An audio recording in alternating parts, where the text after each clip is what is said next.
Oi, pessoal do segundo ano, tudo bem? Vamos falar um pouquinho aqui da nossa aula de história.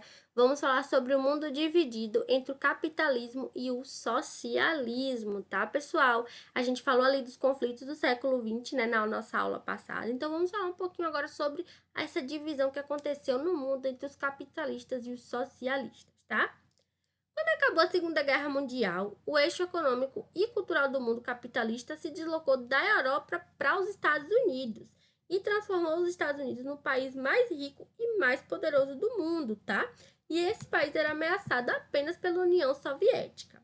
O confronto dessas duas potências influenciou não só o desenvolvimento, né, de cada uma dessas nações, mas também dos países que ficavam girando em torno deles. Então formou-se o quê? Dois blocos: os blocos dos países capitalistas e os blocos dos países socialistas. Então essa disputa ganhou uma importância muito grande, principalmente depois que os soviéticos eles mostraram que os Estados Unidos não tinham o monopólio das armas atômicas, tá, pessoal? Então a Europa Ocidental foi reconstruída, preservando o capitalismo, né? E através dos investimentos dos americanos. O plano Marshall, que se baseou para a reconstrução, abriu as portas para a entrada do capital americano lá na Europa, tá? Na Europa Ocidental, né, foi o quê? Feito sobre novas estruturas. Aconteceu que a tendência de esforços do governo soviético e tiveram movimentos populares de resistência à ocupação alemã, tá? E a Alemanha, então, demonstrou ali dois modelos de reconstrução, um capitalista e o outro socialista. O poderio militar soviético, que foi demonstrado na guerra e teve aquela ocupação ali na Europa Ocidental, era uma grande ameaça para o sistema capitalista no resto da Europa.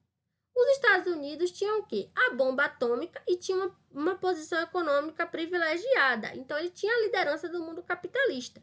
E começou o quê? Um conflito ideológico e político entre essas duas grandes potências. E o que mais preocupava o mundo era a corrida armamentista dos dois, né, pessoal? Porque a gente sabe que armas nucleares elas fazem um grande estrago, não só naquela região ali que ela, né, foi jogada, mas tem um imenso poderio ali nuclear. Então, todo mundo estava com medo dessa guerra, né? E para fazer frente a uma possível ação militar soviética lá na Europa, os Estados Unidos eles organizaram um sistema de defesa com a participação da maioria dos países da Europa e do próprio Estados Unidos. E aí criaram o que? A OTAN, que é a Organização do Tratado do Atlântico Norte, em resposta à União Soviética, né? Eles criaram uma aliança semelhante à OTAN, com os países socialistas lá do leste europeu, que foi o Pacto de Varsóvia, que era uma ajuda mútua se tivesse uma agressão armada ali daqueles países capitalistas, né? Eles também se consultavam sobre problemas de segurança e sobre questões políticas. E marcaram vários encontros para assinar aí essa coexistência pacífica. A expressão Guerra Fria, né, foi utilizada pela primeira vez por Winston Churchill quando ele fez um discurso lá em Fulton, nos Estados Unidos. E ele se referiu à tensão, né, que estava entre o RSS, né, e os seus antigos aliados. Então, essa expressão ficou popular e foi empregada para caracterizar o confronto político-militar, econômico e ideológico entre os Estados Unidos e a União Soviética e os aliados, tá? Depois de 1945, a Europa foi o palco das operações militares durante a guerra e viveu um período de quê? De estagnação econômica, né? Teve uma crise depois da guerra. Então, teve o quê? Paralisar as atividades produtivas, teve parada lá nas atividades agrícolas, teve aquele desmantelamento da rede ferroviária, produção de matéria-prima como ferro, carvão e aço diminuiu, então isso afetou a indústria. E teve um grande número de baixas durante a guerra, né? Tanto de civis quanto de militares. Então, a população economicamente ativa da Europa estava baixa. Já Truman, que era presidente dos Estados Unidos, ele comentou a propósito das questões gregas e turcas. Então, teve uma ruptura dessa aliança entre as potências capitalistas e a União Soviética. E esse problema se agravava principalmente por causa do pós-guerra, né? Esses países que tinham acabado de virar socialistas lá na Europa Centro-Ocidental.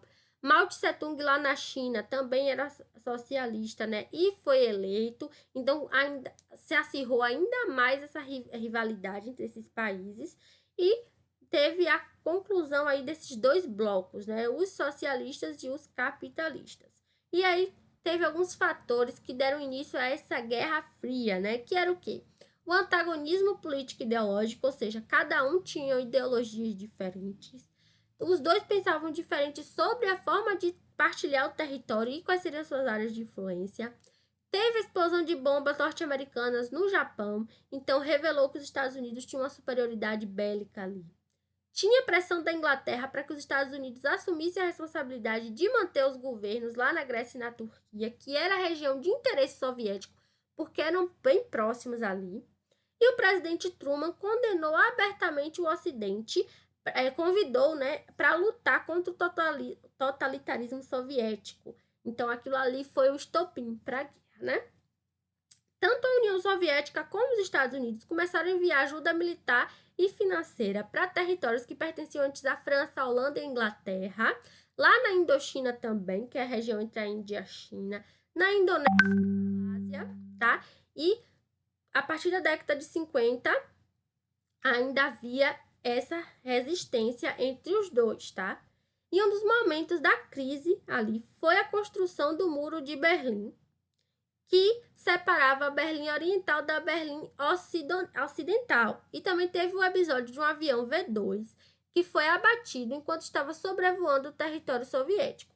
O piloto foi aprisionado e teve que confessar que estava fotografando o sistema de defesa dos sovietes. E esse incidente fracassou a Conferência da Cúpula de Paris em 1960. Já em 1966, teve o congresso lá do Partido Comunista e eles começaram a confirmar os princípios de uma existência pacífica, tá? Eles renunciaram à guerra, começaram a negociar para solucionar algumas divergências e até a cooperação econômica e cultural para poder ter um proveito ali das duas partes, tá? Não acabou essas divergências com esse pacto de coexistência pacífica, né? Os dois tinham interesses diferentes, as ideologias diferentes e os objetivos eram diferentes. Mas pelo menos não teve a guerra, né, pessoal? Não teve de fato uma disputa bélica ali, armamentista, porque senão o mundo como a gente conhece hoje não estaria dessa forma, né? O Império a União Soviética, né, se acabou, os Estados Unidos continuam como uma potência mundial, mas a gente ainda vê dessa crise, principalmente entre os Estados Unidos e a Rússia, né, pessoal? Eles sempre andam se alfinetando e a gente sempre está sobre essa iminência aí dessa guerra, mas se Deus quiser não vai acontecer, né, pessoal? Espero que vocês tenham gostado da aula de hoje. Não esqueçam de responder as atividades ao final do capítulo. Até a próxima aula!